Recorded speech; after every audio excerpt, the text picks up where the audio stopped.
Hey guys, tonight we slip back into the velvet hush of ancient Egypt. The moon hangs low above the Nile, painting the mud brick rooftops silver. Somewhere in the distance, reeds rustle and a crocodile splashes lazily off a riverbank. You're walking through a village that doesn't know minutes, doesn't use alarms, and definitely doesn't have a smartphone set to buzz you awake at 6 a.m. sharp. But don't be fooled.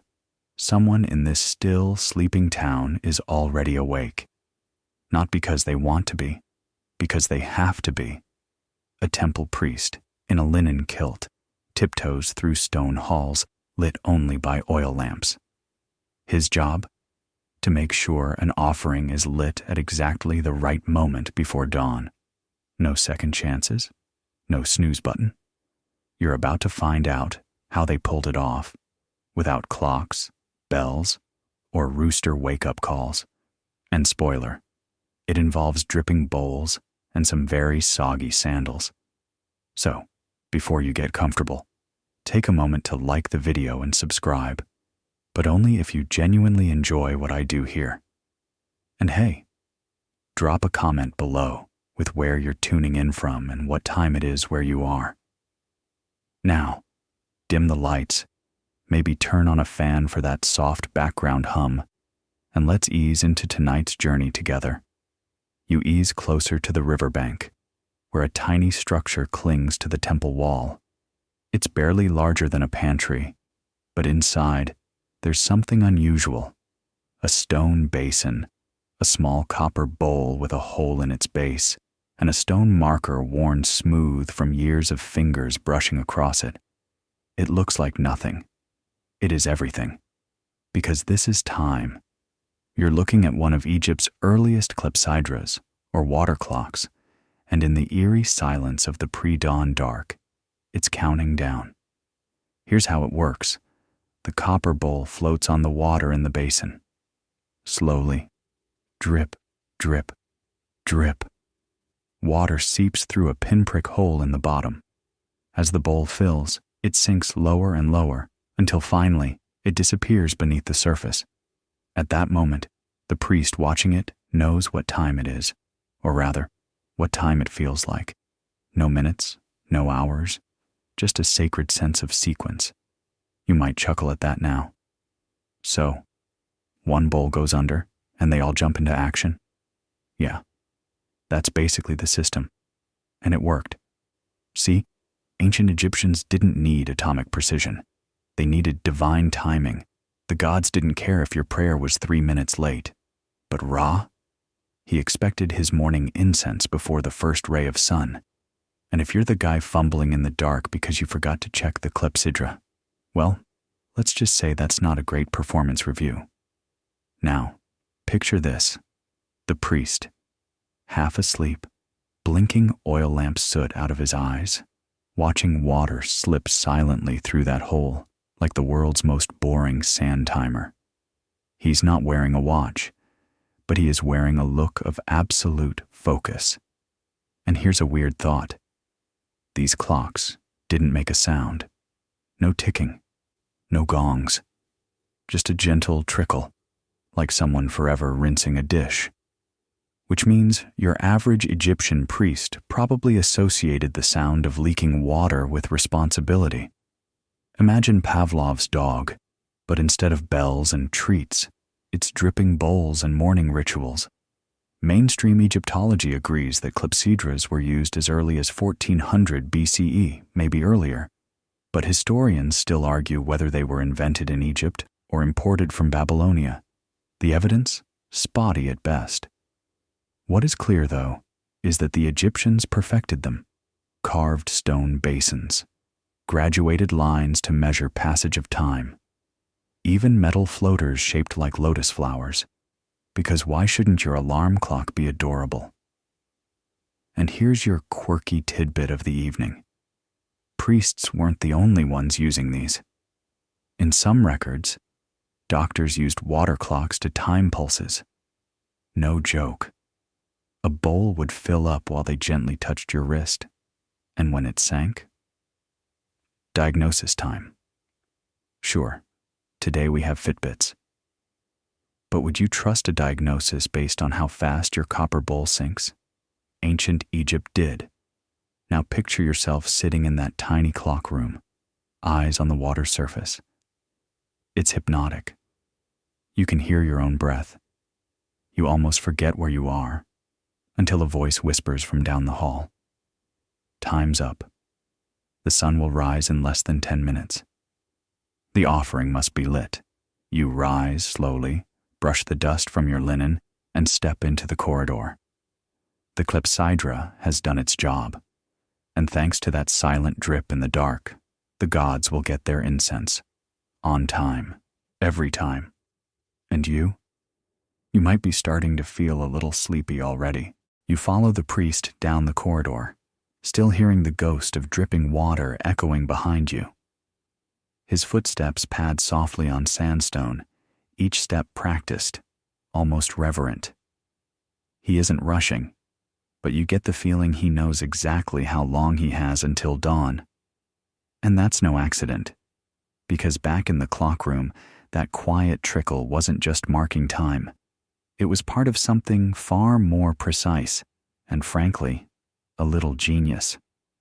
Welcome to the secret life of the clepsydra, or water thief, as the Greeks later called it. But tonight, it belongs to Egypt, specifically to the small group of timekeepers who understood how to carve the hours out of darkness using nothing but physics, patience, and a ceramic bowl with a hole in it. Let's get into how that actually worked, because honestly, it's more complicated than it looks. The bowl wasn't just randomly pierced. That little hole? It had to be sized just right. Too big, and the bowl sank too fast. Too small, and it took forever. Great if you wanted a nap. Less great if you were counting time for temple rituals that had to align with sunrise, star positions, or sacred calendar events. Even more fascinating, some of these clocks were reverse engineered to be filled by water dripping into them instead. Instead of a bowl sinking, you had a graduated stone basin slowly filling. Etched lines on the inside marked specific increments, measured hours in a sense. When the water reached line 3, time to ring the gong. Line 6, maybe start brewing that barley beer, and here's the part most people miss. These weren't just gimmicks, they required regular calibration. Think about it. Water flows differently depending on the temperature, humidity, and even mineral content. So yes, some poor temple scribe probably had to test his clock every morning like a barista weighing espresso shots. Ancient timekeeping. Come for the mystery, stay for the surprisingly nerdy attention to detail. One of the earliest and most famous Egyptian clepsydras was found in the tomb of Amenhotep III around 1400 BCE. Made from alabaster, it had 12 columns and was designed to measure the passing hours at night, probably for astronomers or temple keepers. It was beautifully symmetrical, and, this part is important, totally silent. A clock for the gods didn't need a bell. It just needed devotion. And if you're wondering whether people ever cheated at this, oh, you better believe they did. There's a record of one priest being disciplined for overfilling the water basin to extend a ceremony. Longer rituals meant longer offerings, which meant better chances to ask the gods for a little favor. Maybe a successful harvest. Maybe just a better love life. Either way, the clock was sacred. But apparently, not beyond a little strategic fiddling. Now, let's address something that seems obvious, but is weirdly absent. Why not use the sun? You'd think, in a land with sunshine about 360 days a year, the sun would be your go-to timekeeper. And it was, during the day. But what about night? Or cloudy mornings? Or precise temple rituals happening in the dark hours before dawn? That's when the clepsydra shined. It was reliable. It was consistent. And bonus, it didn't give you a sunburn. You're probably imagining a priest snoozing beside a dripping pot all night, eyes fluttering open every 20 minutes to check the level. Not quite. In larger temples, these clocks were watched by teams, often apprentices. One priest would nap while the other kept watch, switching every few hours. Ancient shift work, minus the overtime pay and break room coffee. And if you're thinking this sounds incredibly peaceful, sitting in a cool stone chamber, lit only by lamplight, listening to water trickle while stars shift outside. Yeah, it kind of was, at least until the moment when that copper bowl touched bottom, because that's when the real work began. You exit the corridor and enter the heart of the temple. Torches flicker against towering columns painted with lotus blossoms and falcons. Somewhere far above, the roof opens to the stars. The air smells faintly of resin and, surprise, crocodile dung. Not because anyone's slacking on temple hygiene, but because it was a key ingredient in ancient sunscreen. Yeah, Egyptians didn't mess around when it came to SPF. Anyway, back to clocks. Historians still argue whether the clepsydra was invented for astronomy, ritual, or medicine. Some say it began as a curiosity in the palaces of Thebes. Others insist it was a practical tool created by necessity. Egypt's response to the limits of sundials. After all, you can't pray on cue if you don't know what cue you're on. Whatever its origin, the water clock became essential. And unlike most tech of the ancient world, it wasn't just for the elite. Bakers, doctors, guards, they all used variations, not because they cared about minutes or hours, but because they needed rhythm, routine, order. The dripping bowl wasn't a countdown to stress, it was a quiet reminder. Things take time, and in ancient Egypt, time itself was sacred. You look back down the corridor one last time. The clepsydra is still there, quietly dripping in the dark. Somewhere, another priest is watching it now, maybe scribbling something in a reed notebook, maybe just waiting for the bowl to vanish. Either way, the world keeps turning. The Nile keeps flowing. And drip by drip, time moves forward. You're still moving through the temple, the stone underfoot cool and slightly damp from the night air. The ceiling looms high above, painted with stars that never shift, eternal constellations staring down from blue-black plaster. But you're not here to stargaze. You're here to figure out how ancient Egypt pulled off something borderline miraculous, running a temple, a massive spiritual machine, on time, every time, without a single bell tower or crowing rooster. And believe it or not, the clepsydra was just the beginning, because once the priest figured out how to track time, they needed to use it, and nowhere was that more important than in the temples, where daily rituals had to unfold with mathematical precision. Imagine this: the entire temple wakes at what we'd now call 4:30 a.m., but to them, it's simply the fifth segment of night, one of 12. The priests begin their sacred duties not because someone shouted, "Time to go," but because the water clock whispered, "Almost dawn." And once the bowl sank or the water reached a certain mark, the entire process kicked off like clockwork, pun intended. So what did that look like? Well, you'd start with the opening of the mouth ceremony, or maybe a purification rite involving cold river water and very alert priests. Every gesture, lighting incense, painting eyeliner on a statue, chanting to awaken the divine, had to happen at a specific moment, not just within a window. The gods, it turns out, were pretty picky about punctuality, and that meant temples had to be time factories. They didn't just record the hours, they enforced them. The head priest, or high servant of the house of the god, often worked with a timekeeping assistant who literally carried a clock basin from room to room, You'd think that would get old. And you'd be right. There are hieroglyphs showing these assistants looking absolutely done with everyone's nonsense. Still, they showed up. Every morning. Every night. Because Egypt didn't separate the sacred from the schedule. In fact, the two were the same thing. Let's pause here for a fringe fact that rarely gets brought up. Some temples used mechanical noisemakers powered by flowing water, primitive hydraulic gongs that would clang when a basin overflowed. No one's quite sure whether they were meant to announce the hour or just keep acolytes from falling asleep on the job. But either way, it was an early attempt at something startlingly modern. The alarm clock. Yep, your jarring 6:45 buzz owes a debt to an Egyptian temple drain and a brass plate on a string. There's a theory, still debated among scholars, that certain high temples had secret channels running beneath them, where water would be carefully piped from one chamber to another, activating not just clepsydras, but bells, gates, or incense even incense burners. The Temple of Karnak is often brought up in these whispers.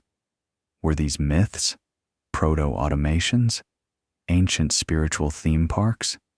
Historians still argue whether such devices ever existed or were simply imagined in later texts. But let's say it's true. You, walking in those shadowed halls, might have passed a pipe, a reed-thin conduit buried in the wall, that led from one water basin to a sealed chamber elsewhere. At exactly the right time, it would trigger a sound, a scent, or a puff of smoke. The gods would stir, the priests would nod, and the day would begin. Even if the tech didn't always work, let's be honest, even modern clocks fail during daylight savings. It revealed something essential about Egyptian life. They believed the divine had a timetable, which brings us back to those poor, roosterless mornings. Why no birds? Why not just rely on animals like everyone else? Simple. Temples needed consistency. A rooster might crow at dawn, or at 3 a.m., or never. A dog might bark randomly. But water? Water always flows the same as long as you control it. So instead of relying on unpredictable nature, they engineered their own rhythm. They manufactured time, and they handed it over to the gods. Meanwhile, outside the temple walls, most people didn't have clepsydras. Most didn't need them. But for those inside, the priests, astronomers, doctors, and scribes, tracking time wasn't just useful, it was holy. And let's not forget, these clocks weren't mass-produced. Each one was custom-made. Some were stone, some copper. Some were simple bowls with holes. Others, complex basins with decorative markings and multiple drains. There's even one record of a clock shaped like a lion's mouth, water gurgling out like drool. Weirdly adorable, possibly terrifying, very Egyptian. So here you are, following a priest whose entire life is dictated by the whisper of water. He's not carrying a phone. He's not checking his wrist. But he knows, deep in his bones, that time is passing. Not abstractly, not digitally, but in slow, quiet drops. And here's your final thought as you exit the temple with the faint light of sunrise on the horizon. The clepsydra didn't wake everyone up. It didn't need to. It only needed to wake the right people at the right moment so the gods could begin their day properly flattered. Your alarm clock yells.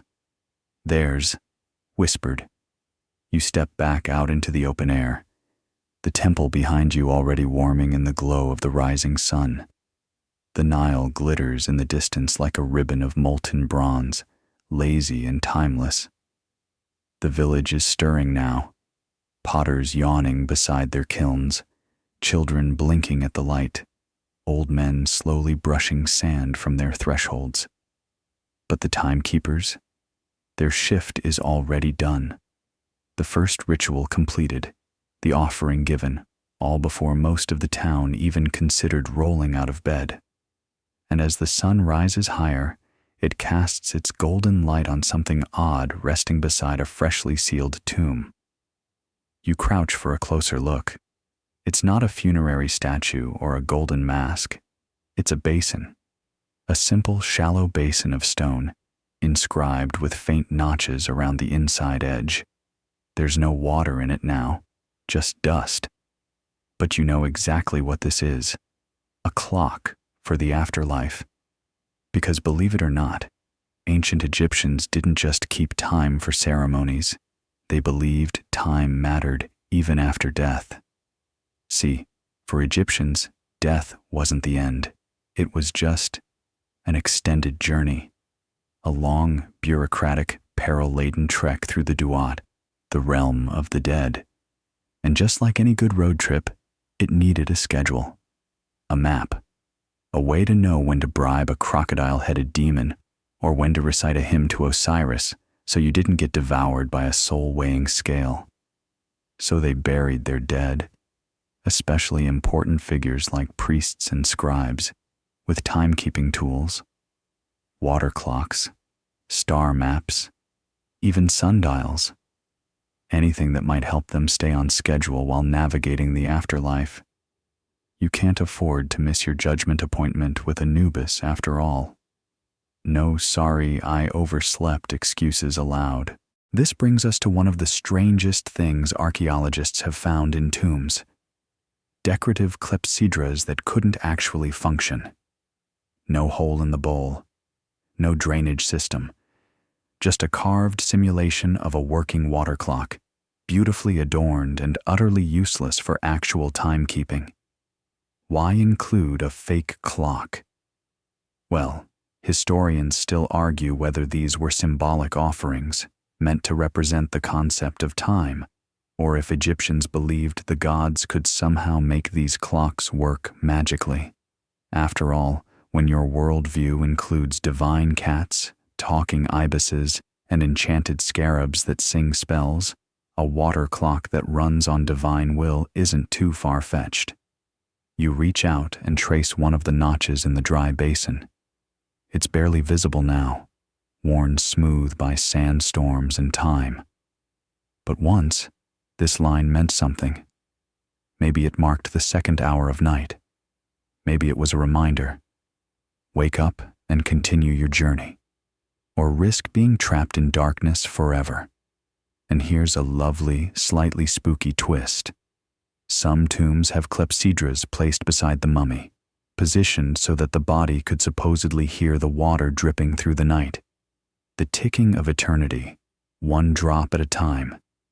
You can't help but wonder if that was comforting or deeply unsettling.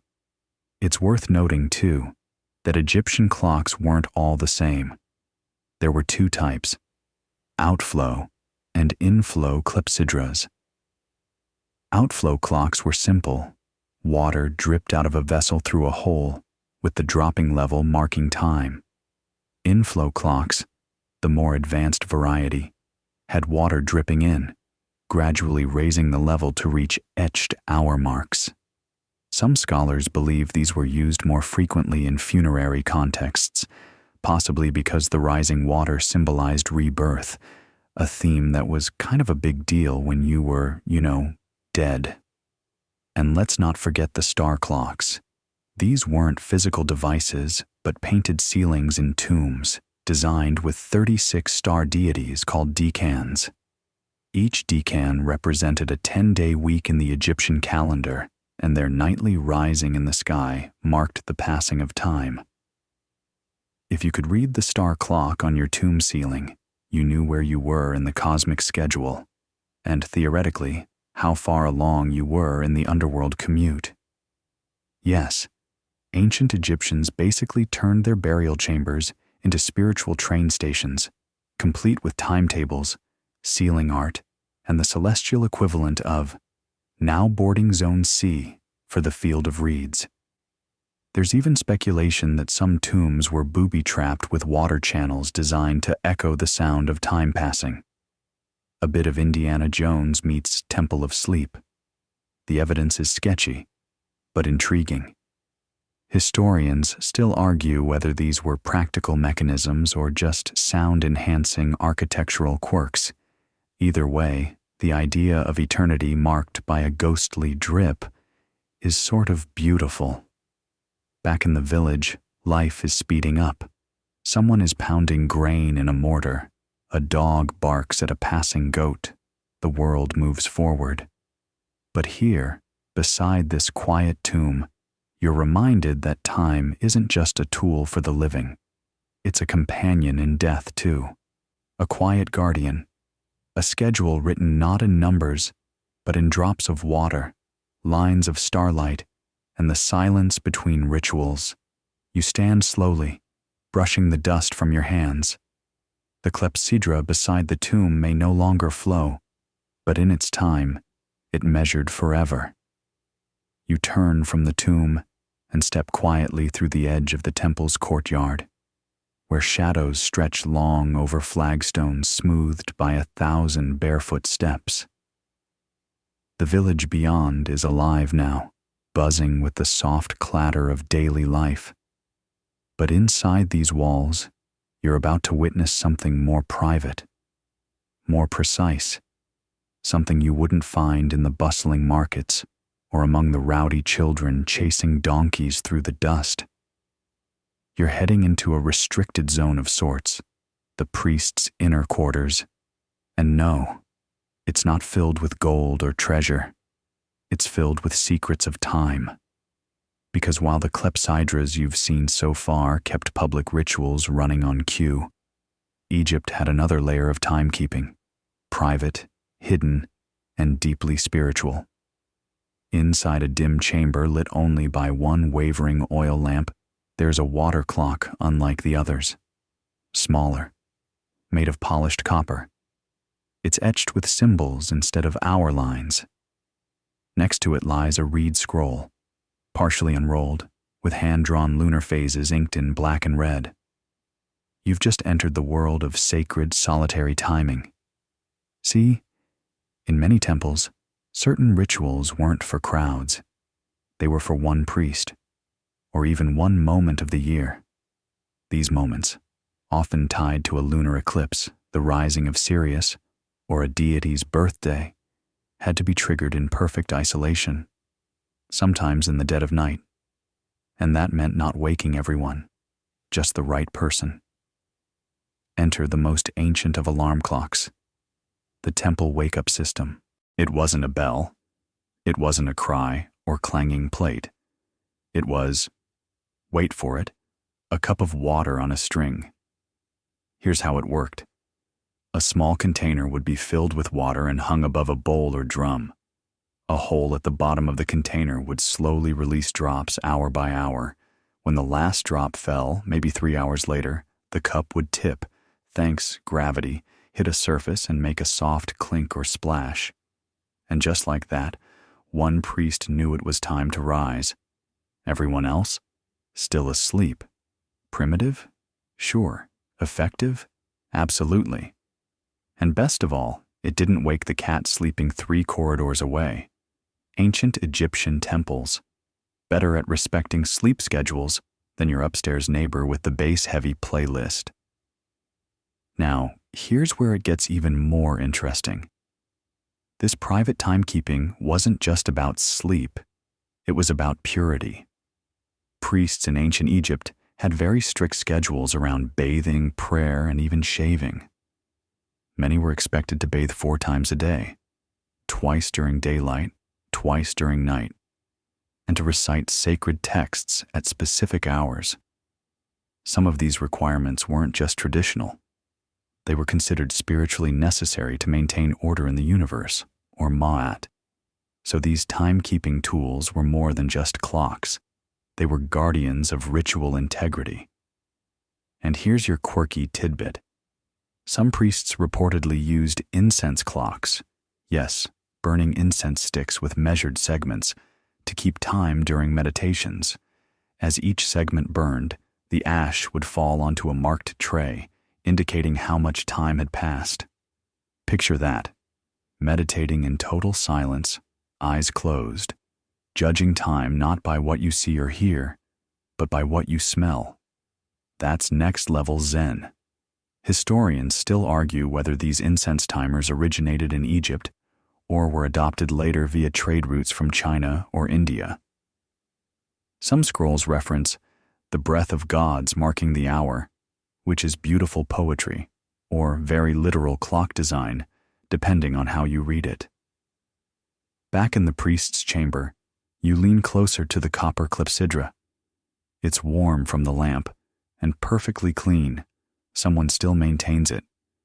You imagine the daily ritual, checking the hole for blockages, wiping the inside dry, adding precisely measured water.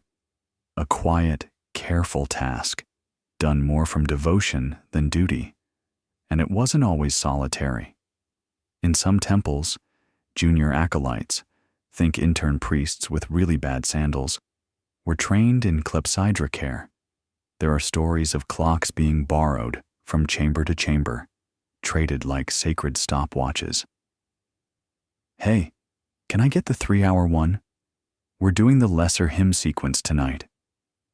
It's easy to imagine a few of them getting scolded for letting a clock run too long, or for knocking one over mid-prayer.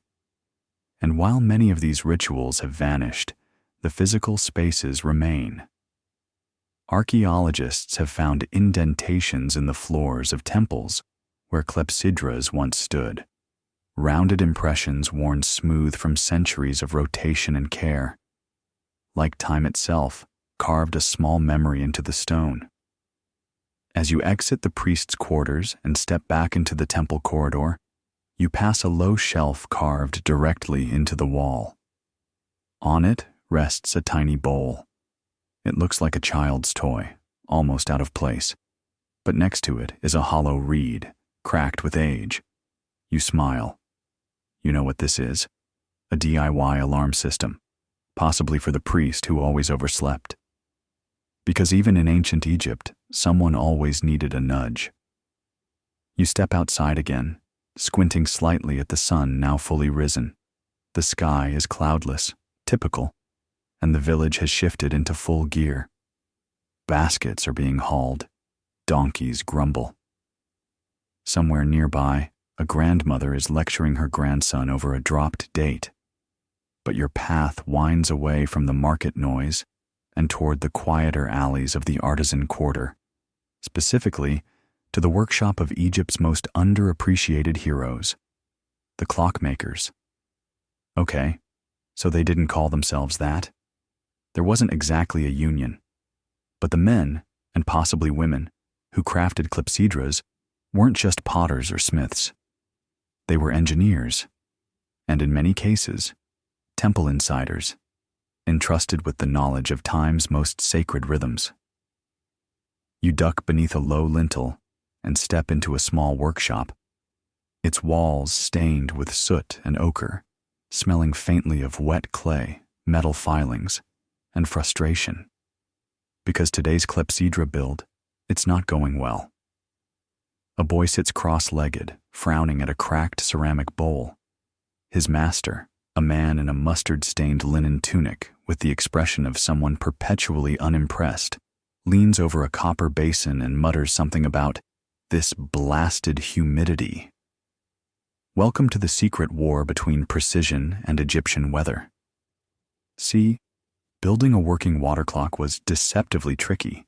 You had to factor in the size of the hole, the angle of the bowl, the viscosity of Nile water, which varied depending on flood season, and yes, the air humidity, which could cause tiny blockages or evaporation losses.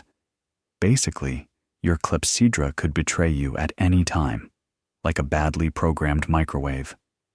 One miscalculation and your bowl either sinks an hour too soon or floats like an overconfident papyrus boat. And if that wasn't bad enough, there were cats. Yes, the ancient Egyptians loved cats, worshipped them even. But clockmakers? Not so much. A bored temple cat knocking over a basin in the middle of a sacred vigil was more than just a nuisance. It was a divine scheduling emergency. You can almost hear the priest yelling, "Who let Bastet in again?" Despite all this, clepsydras kept improving. Some were shaped like lotus flowers, symbolizing the sun's daily rebirth. Others featured graduated lines that marked seasonal time shifts. Yep, they actually adjusted the clock's readings based on the time of year. Longer days meant differently spaced markers.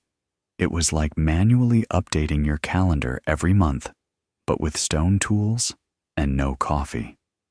Mainstream historians credit Amenemhet, a scribe from the New Kingdom period, with standardizing some clepsydra dimensions.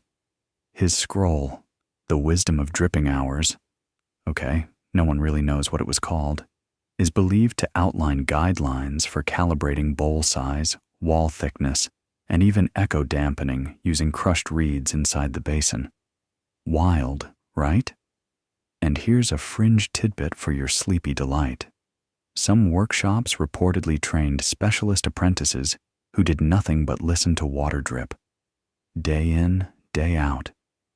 They weren't allowed to intervene, just observe. The theory? You learned to sense misalignment not by watching, but by hearing the irregular drip. Like a DJ, but for silence. Historians still argue whether this was a real method or just an elaborate excuse to give young acolytes something boring to do while the grown-ups hammered copper. Either way, listening to time became an unofficial rite of passage. Now back to our workshop. The boy, clearly having a rough morning, pours a new batch of water into his test bowl. It leaks too fast. The master sighs and grabs the bowl, squinting at the hole. He mutters something about re-drilling it by sunset, or Ra himself will show up angry, then hands over a sliver of copper to file the edges smoother. You lean in to inspect the tools. No gears, no screws, just sharpened reeds, hot coals for softening metal, and a truly alarming number of tiny hand-drilled bowls. Some cracked, some perfect, some stacked in the corner like the saddest tea set ever. And then you see it, a prototype, taller than the rest, made of polished black basalt with faint hieroglyphs around the rim. This one wasn't for counting priestly hours. This one? It's decorative. Commissioned by a noble family, maybe, or intended for a tomb. Beautiful, impractical, but still a clepsydra, still ticking off imagined hours in the realm of the dead. You take a breath and realize something strange. This little workshop, full of half-broken bowls and very real irritation, was once the pulse of divine order. These artisans weren't just shaping clay. They were sculpting time, one drip at a time. And yes, sometimes the drip went wrong. Sometimes a cat knocked over your bowl. Sometimes your apprentice drilled the hole too wide. Sometimes the water got murky and clogged everything up like an ancient Brita filter left too long in the sun. But still, the work continued. Because in Egypt, the gods waited for no one, and someone had to keep them on schedule. You leave the workshop behind and wander down a sandy lane where palm trees sway lazily in the warm breeze. The sun is nearly at its apex now, casting sharp-edged shadows along mud brick walls. It's the part of the day when most people in the village begin to slow down, shade themselves, maybe even nap. But you're heading into a courtyard that doesn't nap, not when the sun itself is the boss. This is the garden of a wealthy estate, tucked behind high walls where stone benches line tidy rows of date palms and acacia trees. A fountain babbles softly at the center, more for show than cooling. But you notice something more interesting beside it. A sundial, flat and elegant, its gnomon casting a precise shadow across carved segments. Welcome to the world of the leisure-class timekeeper. Unlike priests, who relied on water clocks in dark sanctuaries, Egypt's elites, nobles, scribes, and high-ranking officials, often tracked their hours with sunlight. It made sense. They weren't running midnight rituals. They were timing tea, or more accurately, fig jam and wine. A little sun, a little shade, a little leisure, and a lovely slice of social control. You sit beside the sundial and notice it's not circular, like modern clocks. Instead, it's a T-shaped bar, casting a shadow along a straight, notched strip. That's because early Egyptian sundials weren't interested in neat geometry. They were designed to split the day into 12 variable length segments, each adapting to the changing seasons. That meant your hour in summer was longer than your hour in winter. Take that Gregorian calendar. Mainstream records show the earliest Egyptian sundials dating back to around 1500 BCE, though some suspect earlier, undocumented versions existed in rural estates. Most were portable, made of limestone, wood, or copper, and could be tilted to adjust for seasonal sun angles. Imagine carrying your own clock around the garden like a very practical lawn ornament. And let's not pretend these were precise to the minute. This wasn't a Rolex. It was more of a, hey, it's about time to send the servant for bread sort of tool. The wealthy didn't need precision. They needed rhythm, and maybe just a little bit of status. Because owning a sundial meant something. It meant you had property, sunlight, and the luxury to care whether it was the 4th or 5th hour of the day. For everyone else, time was marked by chores and shadows. But for you, time could be bent, judged, and occasionally ignored entirely in favor of another nap. Here's a delightfully odd detail. Some upper-class Egyptians reportedly lied about what time it was, just to avoid visits. Oh, you arrived in the 6th hour? I'm so sorry. We stopped serving honey cakes after the 5th. Can you imagine manipulating a sundial just to dodge your annoying cousin? Historians still argue whether these kinds of time-gating antics were widespread or just isolated mischief. Either way, you have to respect the commitment. Of course, sundials weren't purely social toys. In some households, they were used to time medical treatments, especially poultices or herbal infusions that needed to be reapplied every second hour. You'd set up your dial, wait for the shadow to creep past the next mark, and bam, time for more coriander paste on that suspicious boil. And here's your quirky tidbit of the hour. A few surviving records suggest sundials were also used for board games. Seriously, games like Senet and Mayhen were sometimes timed by shadow movement. If the gnomon's shadow hit a certain point before your move, you lost your turn. Imagine the stress of trying to beat your cousin while literally racing the sun. Now, let's talk about the gardeners. Because in an estate like this, even the landscaping obeyed time. Workers used sundials to determine irrigation schedules, moving small channels, or adjusting sluices based on solar hours. This wasn't just about pretty flowers. It was about managing resources in a desert. And nothing says, we've mastered agriculture, like farming by sunlight geometry.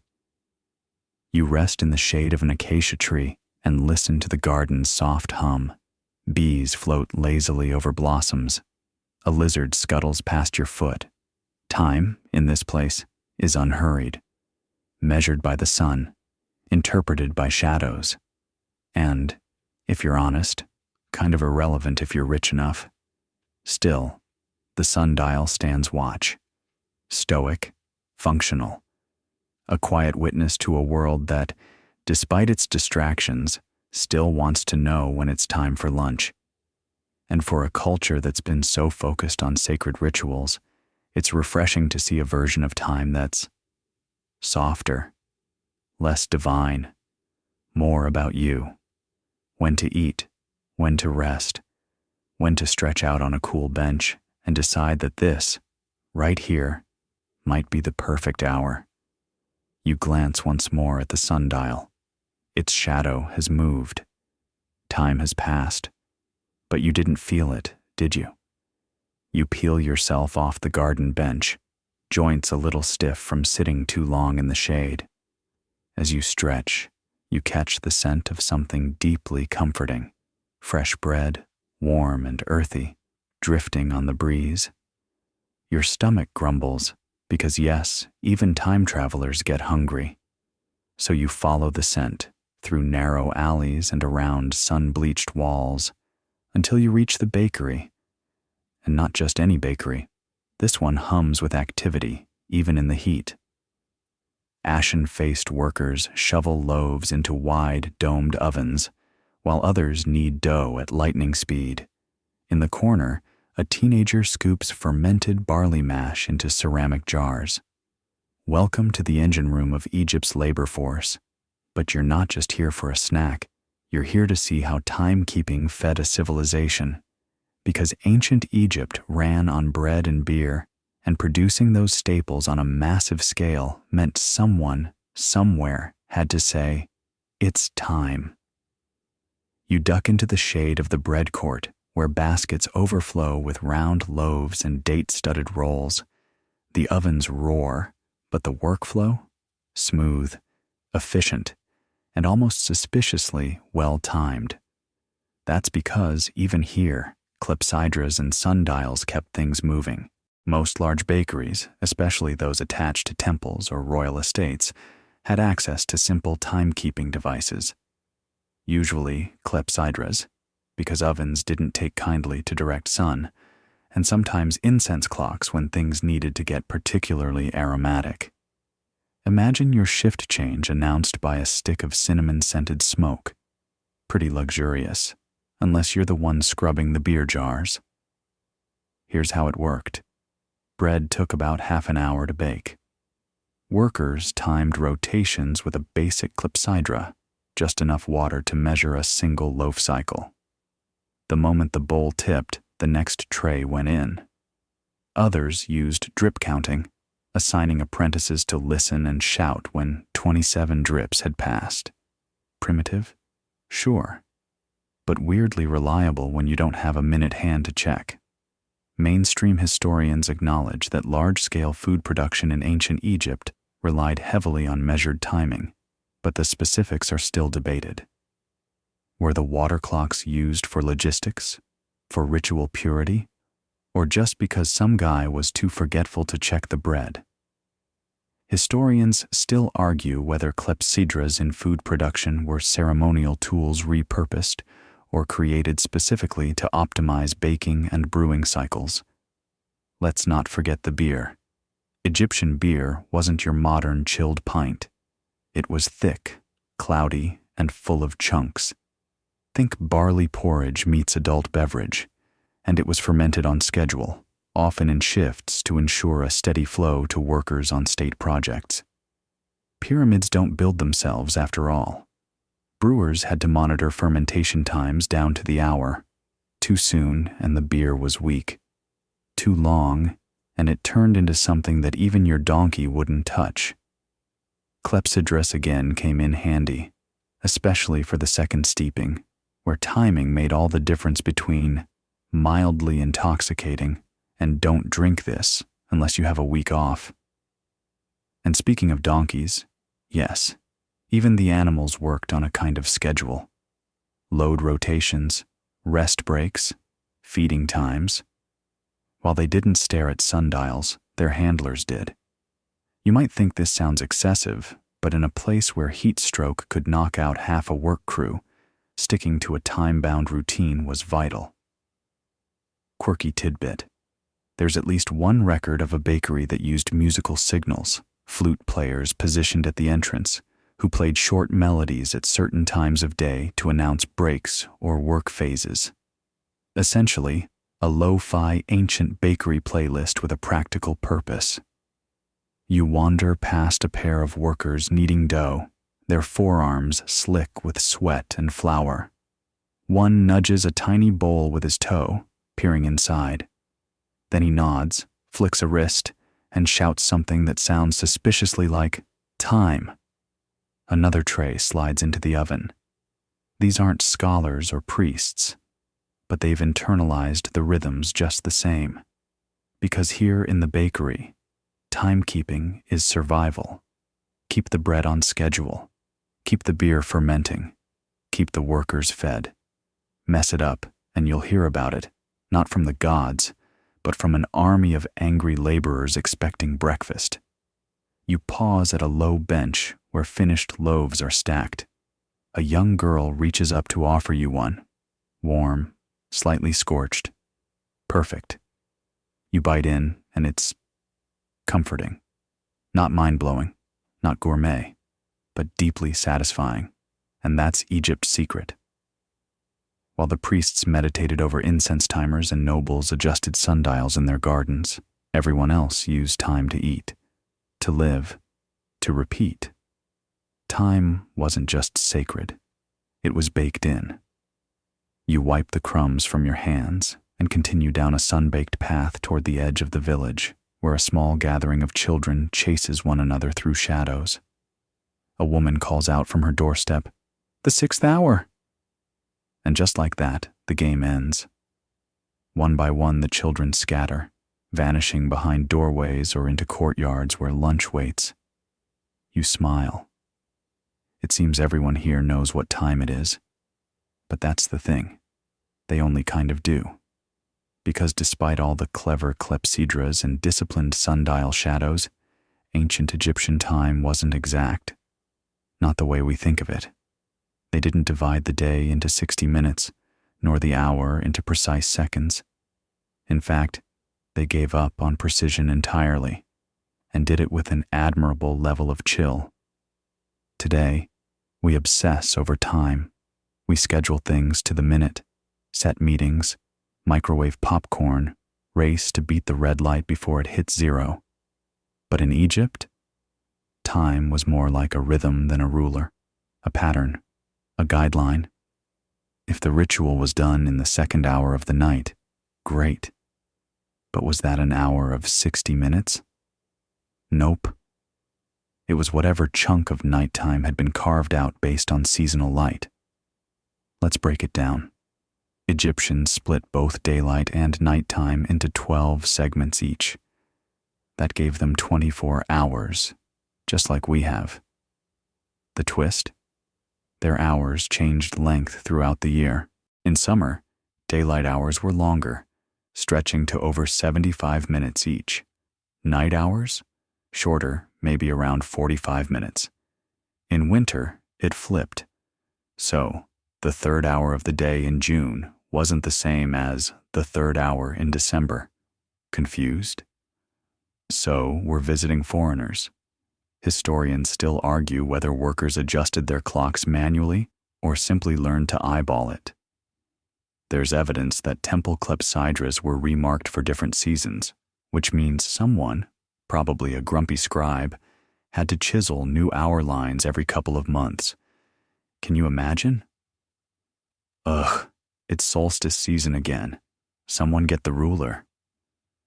The lack of precision didn't bother them. Their world wasn't built around sharp deadlines. Instead, it revolved around natural cues: sunrise, the call of the ibis, the movement of shadows, the change in wind. It was less, it's 2:30, and more, it's about time for the grain workers to head home.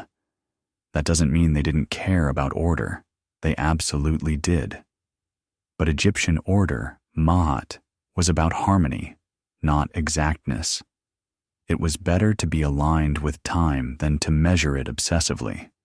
You get the sense that they didn't just use time, they trusted it. Here's a fun example. Legal documents from the New Kingdom period often reference time vaguely. Things like on the 5th day of the 3rd month in the 10th hour. But what's that 10th hour? Was it 3:45 p.m.? 4:10 p.m.? No one knows. The best part? No one at the time seemed to care. Now for your quirky tidbit, in some districts, instead of using clepsydras, communities assigned a guy, just one guy, whose job it was to announce the hours based on his personal shadow. That's right. A human sundial. He would stand in the same place, observe his own shadow's movement across a marked path, and call out the passing of the hours. Can you imagine that job interview? Skills? I'm tall. You're hired. But let's say you're a priest overseeing an important ritual, or a baker with dozens of loaves on the line. How did you cope with all this flexible time? Easy. You planned based on intervals. You didn't say, bake for 33 minutes. You said, bake until the third mark on the clepsydra. You didn't chant a prayer for 11 minutes. You chanted until this much incense had burned, or until the star Khayyam cleared the horizon. And here's where things get cozy again. Because this elastic approach to time allowed for something modern life rarely does. Grace. If you were a little early, you waited. A little late, you adapted. Time wasn't the enemy. It was a flow to join. You sit now at the edge of a courtyard, watching a group of older boys practice hieroglyphs on clay tablets. Their teacher leans on a staff, occasionally glancing at the shadow cast by a nearby column. He doesn't check a watch. He doesn't bark orders. He just knows. Lunch is coming. The light is changing. It's time to wrap up. No bells ring. No alarms blare. But the hour arrives all the same. And as you lean back against the warm stone, you can't help but think, maybe they had it right. Time didn't need to be perfect. It just needed to feel right. Dusk is starting to flirt with the horizon now, casting long lavender shadows over the rooftops and temples. The sun, ever regal in its descent, begins its slow retreat behind the palms, and the air turns cooler. Just a little. This is when ancient Egypt truly begins to shine, not in gold or splendor, but in stars. You're climbing a narrow staircase now, one that winds its way to the rooftop of a small observatory tucked into the temple complex. Up here, above the chatter of the streets and the scent of roasting onions, a priest stands still. Very still. His eyes locked on the east. He isn't meditating. He's waiting for a star. Because long before Europe discovered telescopes, long before the word constellation made its way into your science textbook, Egyptian astronomers were using the night sky as a giant, glittering clock. And their star of choice? Sirius, or Sopdet, the goddess star. Her annual rising just before dawn signaled the coming of the Nile flood, the rebirth of land and life, and the beginning of the new year. But that's not all. She was also the first light that priests would watch for at the end of the long temple night. That's right. While you wake up to alarm bells, they woke up to starlight. Now, let's get into the mechanics of it. Egyptian priests didn't just gaze randomly. They used a tool called a merkhet, which was essentially a sighting instrument made of wood and string. You'd align it with the North Star, then track the passage of deacons, small star groups that rose sequentially throughout the night. There were 36 deacons, each marking 10 days of the Egyptian year. Each one rose just before another sank, giving them a way to measure time during the darkest hours. You crouch beside the observing priest. He doesn't speak, but he doesn't need to. The night is saying everything. One by one, the deacons rise, and with each shift, the hour changes, not because of a ticking hand or a digital readout, but because of position, pattern, and light. Historians still debate how accurate these star clocks were. Some believe they were mainly symbolic, spiritual rather than practical. Others point to detailed tomb ceilings, especially in the Valley of the Kings, where star maps are laid out with startling precision. Were they just decorative? Or were they functioning, operational time grids for a soul navigating eternity? Whichever theory you prefer, one thing is clear. The Egyptians took their night sky seriously. so seriously that they didn't just track the deacons, they gave them personalities. Some deacons were fierce, some were gentle, some were good omens, others, not so much. If the wrong deacon rose while you were performing a ritual, you might delay the ceremony or adjust your incantation.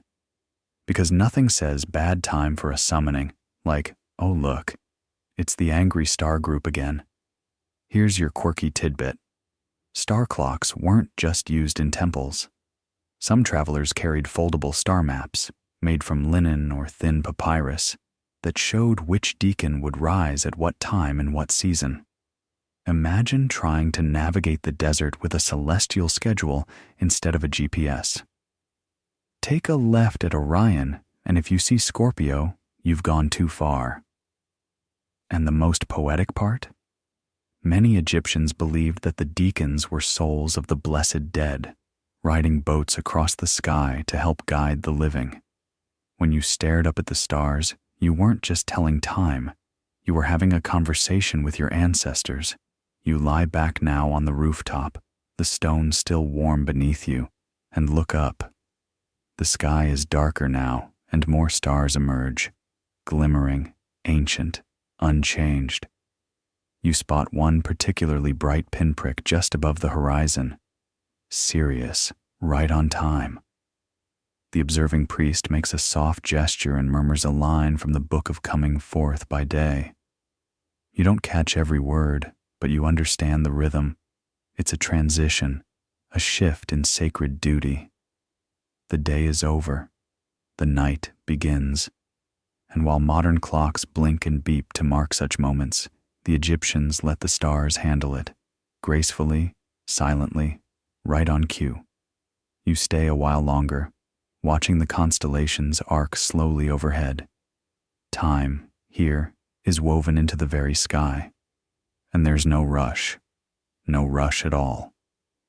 You descend carefully from the rooftop, footsteps softened by the darkening hour. The streets are quieter now, torches flicker, laughter carries from behind thick walls, but otherwise the city has softened into a kind of hush.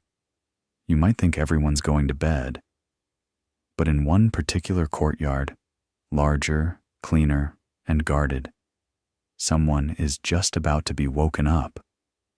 The guards stand like statues flanking the grand columns. Their armor reflects the flamelight in dull gold glints.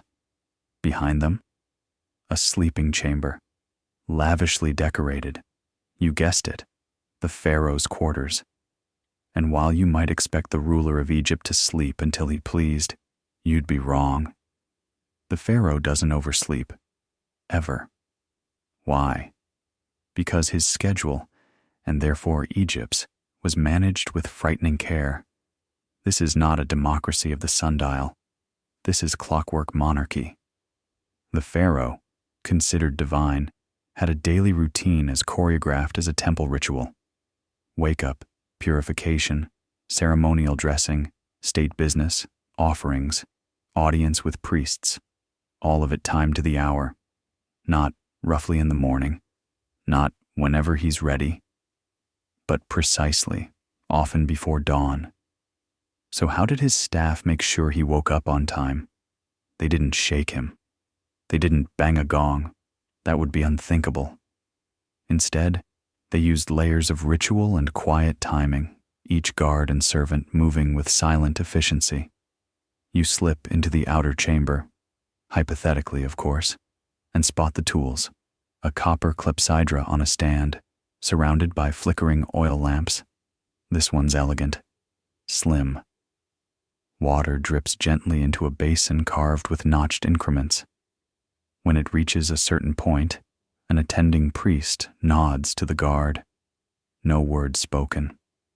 That guard then cues the next servant, a eunuch or attendant with the actual privilege of approaching the pharaoh. He begins by lighting aromatic resin, usually frankincense or myrrh, chosen to awaken gently. No loud calls, just scent, the original aromatherapy alarm. And in case you're wondering, yes, Sometimes incense was mixed with a pinch of pepper or onion extract to add a mild sting to the nostrils. You didn't want to jolt a god-awake king, but you also couldn't let him snooze through Ra's sunrise. Historians still argue whether these sharp blends were routine or reserved for emergencies. Either way, they worked. Next comes music, soft, rhythmic percussion. Not a full band, just a low drum or a sistrum, a kind of metal rattle, shaken with ceremonial slowness. Just enough to coax consciousness.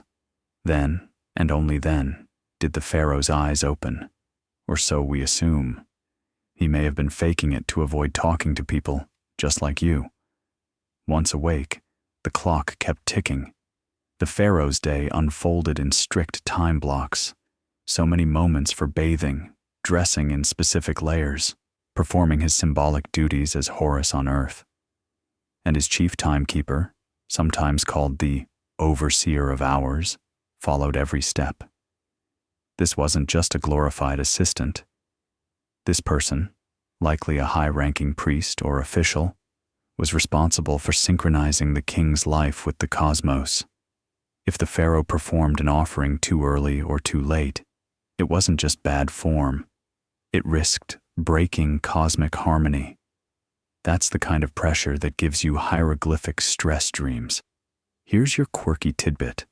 At least one papyrus suggests that the pharaoh's private quarters included a star map ceiling, allowing him to fall asleep under a painted night sky, and possibly track the rising deacons without even leaving bed. Lazy? Maybe. Regal? Absolutely. And the pharaoh wasn't alone. His bodyguards also trained in timekeeping, not with clocks, but with routine. They knew how long each chamber step took, how long each dressing phase lasted, when to summon which advisor. If someone was late, they didn't blame traffic. They blamed misalignment with Ma'at, a cosmic offense.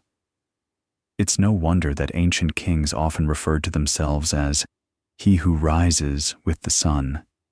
That was both poetic and logistical. In reality, it was his team who made sure the sun never had to wait. One theory, still debated, is that during key state ceremonies, the pharaoh wore a hidden timing pendant filled with a fixed amount of fine sand, like a personal hourglass. No one's found one yet, but inscriptions hint at something called the eye that measures, believed to help him judge the moment of readiness. Was it symbolic? A real device? Or just an excuse to touch a shiny necklace during awkward meetings? Either way, the pharaoh's time was sacred, and everything around him ticked with meticulous care. You peek into the sleeping chamber one last time. The incense is thinning, the rattle has stopped, and from beneath a gauzy linen sheet, the shape of a man begins to stir. Not just any man, time's favorite son. You leave the pharaoh's chambers behind, stepping once more into the open air, where the late evening hums gently with distant flute notes and the occasional bray of a donkey complaining about bedtime. The stars are brighter now, and your eyes adjust to a world lit only by torchlight, moonlight, and the softest glow of ritual fire. Because while most of Egypt is winding down, one corner of the temple is just waking up. For the midnight ceremony, a quiet, powerful rite meant to renew the world before dawn. You follow a side corridor, your bare feet brushing against cool stone. A priest walks ahead of you, calm and silent, carrying a shallow bronze dish filled with hot coals. Another follows, holding a delicate bell made of faience and bronze, shaped like a papyrus stalk. Neither speaks. This part of the ritual is too important for words. But behind the solemnity, there's a very practical issue at work. Someone needs to keep time. Because when the gods are scheduled for an appearance, you'd better not show up early. Or worse, late. So how do you know when midnight hits, in a place with no clocks, no alarms, and not even a proper numeral for 0? You follow the priest into the inner sanctum, a small pitch-dark room deep in the temple where the walls are carved with spells and the ceiling is painted in a field of blue and gold stars. At its center, a quiet marvel, a gong mechanism, part of a rare but very real temple tradition, sonic timekeeping. Now don't imagine a giant dinner bell. This gong is more like a singing bowl suspended by string, with a thin stream of water dripping from a spout above. It's positioned so that when the basin overflows, the weight tips a small paddle, which then strikes the gong with a soft tonk. It's quiet, gentle, but unmistakable, and with that sound, the midnight rite begins. This form of timekeeping, automated acoustic alert systems, if we're being fancy, was rare, but not unheard of in ancient Egyptian temples. Some scholars believe these devices were proto-alarms, designed to signal transitions during long vigils or to wake priests at scheduled hours. They used a combination of water weight, tilt mechanics, and in some cases, even counterweights or incense timers to create motion. Historians still argue whether these were widespread innovations or custom inventions for high-status temples. Some describe them as mythologized devices, divine self-ringers, meant to emphasize the god's agency over time. Were they real or ritual metaphor? The evidence leans toward yes, at least in select, sophisticated temples. Here's your quirky tidbit. One surviving temple record describes a bowl that cries, believed to chime with divine sadness at the turning of night. Whether poetic or mechanical, it tells us that sound and time were intimately linked in Egyptian sacred space. And it wasn't just about waking priests. These gongs, or midnight tones, were used to punctuate offerings, the lighting of an oil lamp, the sprinkling of wine, the reading of a passage from the Book of the Heavenly Cow. Time wasn't an invisible current.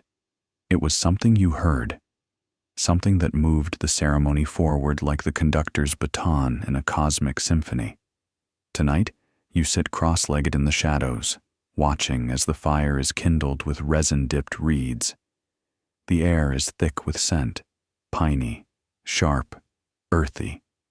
A chant begins, slow and deep, like a heartbeat, but not until the second gong, which means the priest has timed it perfectly. Everything here is about alignment, the movement of stars, the rising of incense smoke, the exact moment a prayer meets the silence. Without time, there is no ritual, and without ritual, the universe could fall into chaos. No pressure. You glance again at the gong mechanism. The water is still dripping. It's not elaborate, not flashy, but it works. A quiet signal in the dark, saying, now. And when the final prayer is spoken and the coals begin to fade, you realize something. For all their splendor and grandeur, the Egyptians still trusted dripping water and simple mechanics to guide the sacred. No countdowns, no digital beeps, just a drip, a tilt, a soft chime in the dark. As the priests gather their robes and quietly leave the chamber, one stops and adjusts the basin, adds fresh water, recenters the gong. Tomorrow night, the clock will chime again. Because even the gods, especially the gods, keep to their schedule. The priests have gone, their soft footsteps fading into the dark, and you linger a moment longer beside the gently dripping basin, the air still fragrant with the ghost of burnt myrrh. But as the last coil of smoke twists into the star-painted ceiling, another scent catches your attention. Something sweet, faint, spiced. You follow it instinctively, out of the temple chamber and into a quiet courtyard where a low flame flickers beneath an odd-looking device. It's squat, made of clay, and shaped like a miniature ziggurat. Thin trails of smoke curl from its sloped top, winding into the night like lazy vipers. A priest is sitting beside it with his legs tucked under him, eyes closed, hands folded. In front of him, a line of incense sticks, some short, some long, arranged like a tiny fence of cinnamon and resin. You've just stumbled into the scented world of one of Egypt's most overlooked innovations, the incense clock. Yes, the Egyptians didn't just keep time with water and stars. They also did it with fire. Specifically, slow-burning incense measured out in calibrated segments. You light it, you watch it burn, and as the smoke rises and ash falls, time passes. Simple? Yes. Elegant? Absolutely. The idea is this.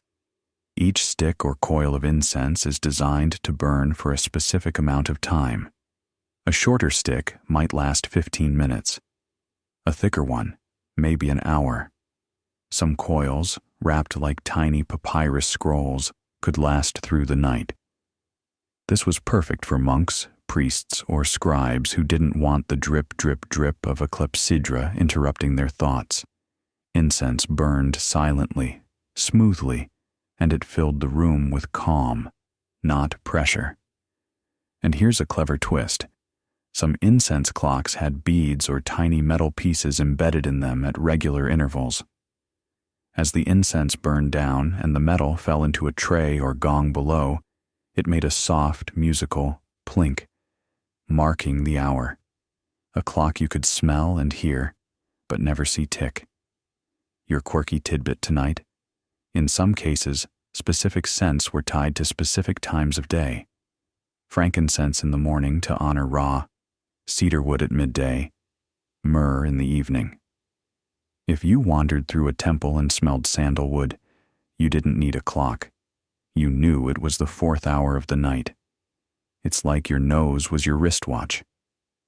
Now, we don't have a ton of direct evidence for widespread incense clocks in ancient Egypt. Most scholars agree the practice was more common in China, where elaborate incense timekeeping developed into a real art form. But Egypt? Egypt left hints. Burn patterns on altars, records of measured sticks, and rituals where smoke was tracked with lines on walls. Historians still argue whether Egyptian incense clocks were independently developed or influenced by Eastern trade. Some believe early versions may have come through Persia or via indirect contact with Mesopotamia. Others argue Egypt got there on its own, because, well, they were already burning a lot of stuff for a lot of reasons. You settle beside the priest, watching the stick burn. It's silent, mesmerizing. The flame is gone, replaced by a slow, glowing ember. Every few inches, a tiny pop as a bead falls. That's the half-hour mark. There's a peaceful precision in it. No one's rushing. No one's watching nervously. This is ritualized time, not quantified time.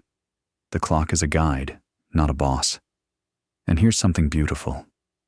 In funerary rites, incense clocks were sometimes used to mark the duration of mourning chants. Each verse took as long as one stick to burn. Some tomb texts even instructed mourners to light the smoke of the hour before reciting prayers. Time and grief became intertwined, burning down together, softly. There's a story from the reign of Rameses II about a priest who let the hour's smoke end before the hymn's final line and had to restart the entire chant. Was it literal? Was it symbolic? Either way, it tells us one thing. Even when saying goodbye, the Egyptians used time to measure reverence. Back in the courtyard, the final stick burns down. The bead drops with a muted clink.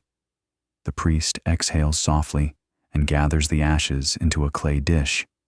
He does this every night, not for efficiency, not because someone's watching, but because here, marking time is an act of faith. And as the stars turn gently overhead, you can't help but think how strange and lovely it is to measure life not in noise or numbers, but in smoke and scent. The courtyard grows dimmer now, the embers of the incense fading into powdery gray, and you stretch your arms as the priest quietly excuses himself with a nod. You're alone for the moment, just you and the faint scent of burnt cedar lingering in the still night. You glance up at the stars, still on schedule, still doing their slow dance, and a curious thought crosses your mind. Could you build one of these clocks yourself? Not a sundial. That one's easy. Stick in the ground, watch the shadow move. But a clepsydra? A water clock? That seems doable. You look around. There's a bowl, a jug, a reed mat. You begin to picture it. In fact, your brain is already solving for hole size and water flow. Surely this ancient tech can't be that hard to recreate. Spoiler alert, it's harder than it looks. You find yourself in a workshop again. This time, one meant for learning. A small room tucked into the corner of a temple school, with bits of half-finished clepsydras, broken reed pens, and palm leaf calculations scattered across low wooden tables. This is where scribes in training learn to do what the gods seem to do naturally: count time. A young boy is frowning at a bowl, poking a tiny hole with the tip of a copper awl. His instructor stands nearby, arms crossed, silently watching as the boy pours water in, waits, and groans when it all drains out in a minute and a half. Too fast. See, building a clepsydra is one thing. Calibrating it? That's an art. Water is unpredictable. Its flow rate depends on the size and smoothness of the hole, the temperature of the water, the height of the bowl above the ground, and yes, even air pressure, which changes ever so slightly through the day. To get it just right, the student has to run dozens of trials. Some scribes would sit for hours, just recording flow times and making microscopic adjustments with bits of beeswax or fine sand. There are records of whole scrolls dedicated to nothing but the trial and error logs of clepsydra testing. Your quirky tidbit for this hour? Some workshops used milk instead of water while testing because it flowed more slowly and made errors more obvious. Plus, it gave off a smell if left too long. Nature's way of saying, hey, fix your math. So, could you build one today? Absolutely. Could you make it accurate? Well, maybe. Try this. Grab a small plastic cup, poke a needle hole in the base, set it over a measuring glass, and time how long it takes to empty. Then adjust the hole with a bit of tape or wax until you get a 1-minute drip. Repeat, and repeat, and repeat.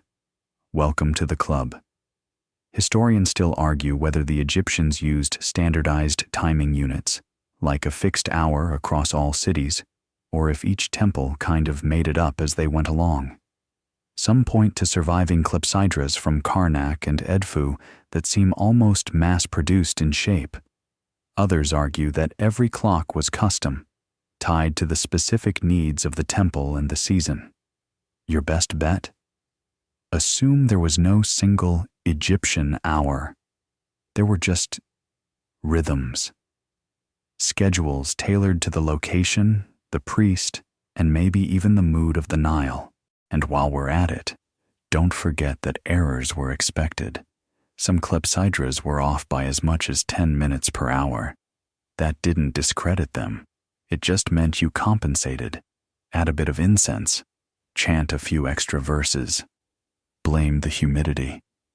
You watch the young student try again, filling the bowl and eyeing the dripping water like it just insulted his family. This time, it takes a little longer. Closer. His teacher nods. Not approval exactly, but acknowledgement. He's learning. That's enough. So if you're tempted to craft your own ancient alarm system, go for it. It won't be perfect. It won't be precise.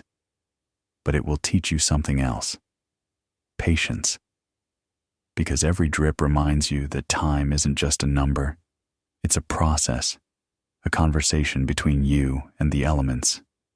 And if you listen closely, really closely, you might hear it whispering, almost there. The night deepens. You walk slowly now, not because you're tired, but because everything around you has started to move slower too. The voices in the distance have faded. The torches are fewer. The temple grounds are nearly empty.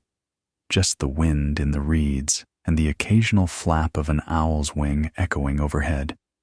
Even time itself seems to be exhaling.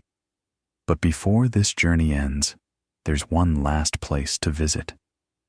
You step out past the edge of the temple walls, beyond the village proper, and onto a small rise where a newer, unfamiliar building stands. Simple, foreign in design. Columns shaped differently, walls built with tight, mathematically rigid stones. There's something Roman here, Greek even. And when you enter, the contrast is immediate. Gone are the basins and incense burners. In their place, a gear mechanism, bronze cogs, a pulley system, and at the center of it all, something that feels out of place. A clock, a real one, with moving parts, levers, a bell that chimes loudly. This is not Egypt's creation. This is an import, one of many to come. Because after over 2,000 years of inventing and perfecting their own way of keeping time, Egypt's ancient traditions began to fade. Slowly, quietly, like the last ember of incense curling toward the ceiling. It wasn't immediate. Egyptian clepsydras remained in use well into the Ptolemaic period, even during Roman rule. But gradually, the flowing water bowls were replaced by something louder, faster, sharper, mechanical clocks, the kind that didn't rely on dripping water or patient apprentices or the smell of burned resin, the kind that ran on gears and springs. That chimed on the hour. That looked impressive, efficient, Roman. You walk through the small building, listening to the faint ticking echoing from within. One of the gears sticks a little, creaking as it turns. A local artisan kneels beside it, frowning. He's been tasked with maintaining this foreign invention, and it's clear he respects the craftsmanship. But something in his eyes says it's missing something. Quiet. There's no softness to this machine. No room for incense. No star maps. No murmured chants or lotus-shaped bowls. Just teeth grinding metal, hour after hour, making sure everyone knows precisely when the 9th hour begins, whether they're ready or not. And for a society raised on rhythm, on cosmic alignment, on watching the stars whisper time into their temples, it must have felt, just a little bit, like a loss. Historians still argue whether the Greeks and Romans saw Egyptian timekeeping as obsolete or simply too mystical. They admired Egyptian astronomy, used it even, but they wanted control, not communion. Time had to be precise, measurable, exploitable, fit for commerce, battle, politics. It had to be owned. And so the clepsydras were set aside, the incense clocks forgotten, the starlit chants replaced by ticking gears and stone towers with bells. Time got louder, sharper, more certain, less forgiving. You place your hand on the cold bronze casing of the imported clock. It vibrates ever so slightly. The gear shifts, a lever clicks, and from deep within, a dull clang. The hour has changed. No one bows, no one prays. No scent of smoke rises to meet it. And outside, the stars keep turning, exactly as they always have. You step away. Past the edge of the rise, the river glows softly under moonlight. Below you, the old village sleeps. Somewhere in a forgotten chamber, a clepsydra still rests in the dust, cracked but intact, waiting. Because though time may change its tools, it never forgets its rhythms. And in some quiet place, a drip still falls. A shadow still moves.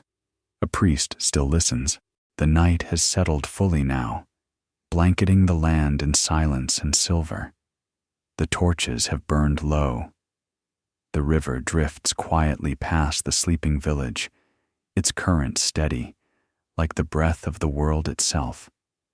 You find a soft place to sit beneath a date palm, where the stone still holds a little warmth from the sun, and let your eyes drift to the stars.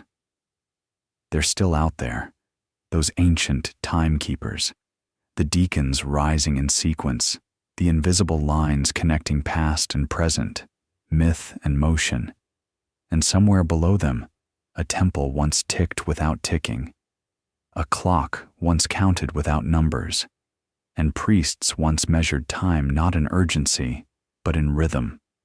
You take a deep breath and let it out slowly.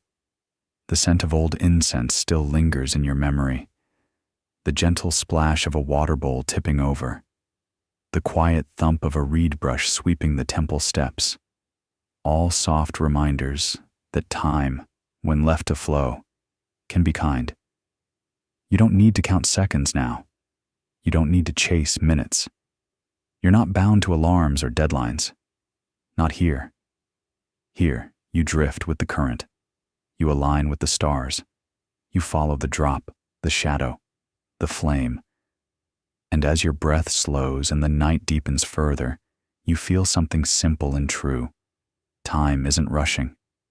It's waiting, just for you. So let your eyes close gently. Let your thoughts ebb, then fade. Let the echoes of the clepsydra soothe you, one quiet drip at a time. You're safe. You're still. You're right on time. Sweet dreams.